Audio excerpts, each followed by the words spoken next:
Bayangkan tubuh kita seperti sebuah pabrik. Saat pabrik menghasilkan produk, pasti ada sisa-sisa yang harus dibuang. Nah, tubuh kita juga begitu. Setiap hari, tubuh kita bekerja keras mencerna makanan, menghasilkan energi, dan melakukan banyak aktivitas lainnya. Nah, sisa-sisa hasil kerja keras tubuh kita ini perlu dibuang agar tidak menumpuk dan membuat kita sakit. Sistem urinaria adalah sistem pembuangan limbah tubuh yang sangat penting. Organ-organ seperti ginjal, ureter, kandung kemih, dan uretra bekerja sama untuk menyaring darah, membuang zat-zat sisa, dan menjaga tubuh kita tetap sehat. Bayangkan ginjal seperti filter yang membersihkan darah kita dari kotoran. Ginjal itu seperti filter raksasa di tubuh kita. Setiap hari, darah kita mengalir melewati ginjal. Di sini, ginjal akan menyaring darah, membuang zat-zat sisa seperti urea dan kelebihan air, serta menjaga keseimbangan cairan dan mineral dalam tubuh.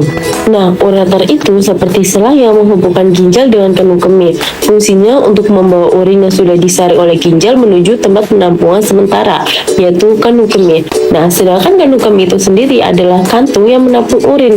Bayangkan seperti balon yang bisa mengembang dan juga mengempis. Saat kandung kemih penuh, kita akan merasa ingin buang air kecil. Ketika kita buang air kecil, otot-otot kandung kemih akan berkontraksi dan mendorong urin keluar melalui uretra. Pernahkah kalian penasaran bagaimana tubuh kita bisa menghasilkan urin? Yuk kita telusuri prosesnya. Di dalam tubuh kita ada organ yang sangat penting bernama ginjal. Ginjal ini seperti pabrik pengolahan air limbah mini yang terus bekerja membersihkan darah kita. Di dalam ginjal terdapat jutaan unit penyaring yang disebut nefron. Nefron inilah yang menjadi tempat utama pembentukan urin. Bayangkan nefron kita seperti saringan kecil yang menyaring darah kita. Proses pembentukan urin dimulai dari filtrasi. Darah yang kaya akan zat sisa metabolisme mengalir melalui glomerulus. Zat-zat kecil seperti air, glukosa, urea, dan ion-ion akan disaring keluar dan masuk ke dalam kapsul Bowman. Setelah disaring, zat-zat yang masih dibutuhkan tubuh seperti glukosa dan air akan diserap kembali oleh tubulus. Proses ini disebut reabsorpsi. Zat-zat sisa yang tidak diperlukan tubuh seperti urea dan asam urat akan dikeluarkan bersama dengan air membentuk urin. Jadi, proses pembentukan urin di nefron terjadi dalam 3 tahap, yaitu filtrasi, reabsorpsi, dan augmentasi. Urin yang terbentuk kemudian akan dialirkan ke ureter, kandung kemih, dan akhirnya keluar dari tubuh. Selanjutnya, mari kita bahas secara singkat proses yang terjadi di dalam vesika urinaria atau kandung kemih. Vesika urinaria adalah organ berongga yang berfungsi menampung urin yang berasal dari ginjal melalui ureter. Proses yang terjadi di dalamnya bisa disederhanakan menjadi 2 tahap utama. Penampungan. Urin yang terus-menerus dihasilkan oleh ginjal akan mengalir melalui ureter dan masuk ke dalam kandung kemih. Kandung kemih akan mengembang seiring bertambahnya volume urin di dalamnya. Pengosongan.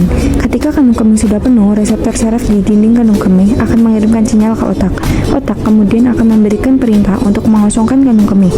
Otot-otot dinding kandung kemih akan berkontraksi, sementara katup uretra akan relaksasi. Hal ini memungkinkan urin mengalir keluar dari tubuh melalui uretra. Jadi, dalam waktu singkat, kandung kemih berfungsi sebagai tempat penampungan sementara urin sebelum dikeluarkan dari tubuh. Selanjutnya kita akan bahas mengenai gangguan sistem urinaria. Nefrolithiasis. Penyakit batu ginjal adalah pembentukan materi keras seperti batu. Batu ginjal terbentuk karena pengkristalan dan penumpukan limbah dalam darah. Saat batu masih berukuran kecil, gejala tidak dirasakan para penderita batu ginjal. Batu yang kecil lama-kelamaan berpindah ke ureter. Nah, baru dapat dirasakan gejala saat batu sudah berukuran lebih besar dari ukuran diameter ureter. Batu ginjal yang berukuran besar akan bergesekan dengan lapisan dinding ureter sehingga nantinya menyebabkan iritasi atau luka yang akan dirasakan oleh para penderita. Maka dari itu, Saat penderita nefrolitiatis buang air kecil, maka akan terdapat darah di dalam urinnya. Penyebab nefrolitiatis antara lain genetik, konsumsi makanan tinggi oksalat, tinggi protein, tinggi kalsium, kurang minum air putih, dan seringnya menahan buang air kecil. Gagal ginjal adalah kondisi medis di mana ginjal tidak dapat berfungsi dengan baik untuk menyaring limbah, kelebihan cairan, dan elektrolit dari darah. Ginjal juga berperan dalam mengatur tekanan darah dan menjaga keseimbangan berbagai zat dalam tubuh. Gagal ginjal dapat terjadi secara mendadak atau berkembang perlahan. Penyebab gagal ginjal yang pertama, gagal ginjal akut. Itu dapat disebabkan karena dehidrasi berat, kondisi jantung, infeksi, kerusakan pada ginjal, dan penyumbatan saluran urin. Selanjutnya, ada gagal ginjal kronis. Itu dapat disebabkan karena diabetes, hipertensi, penyakit ginjal polikistik, glomerulonefritis, dan obesitas. Penting untuk kita mendeteksi dan mengobati penyebab-penyebab ini agar kerusakan ginjal dapat dihindari atau diperlambat.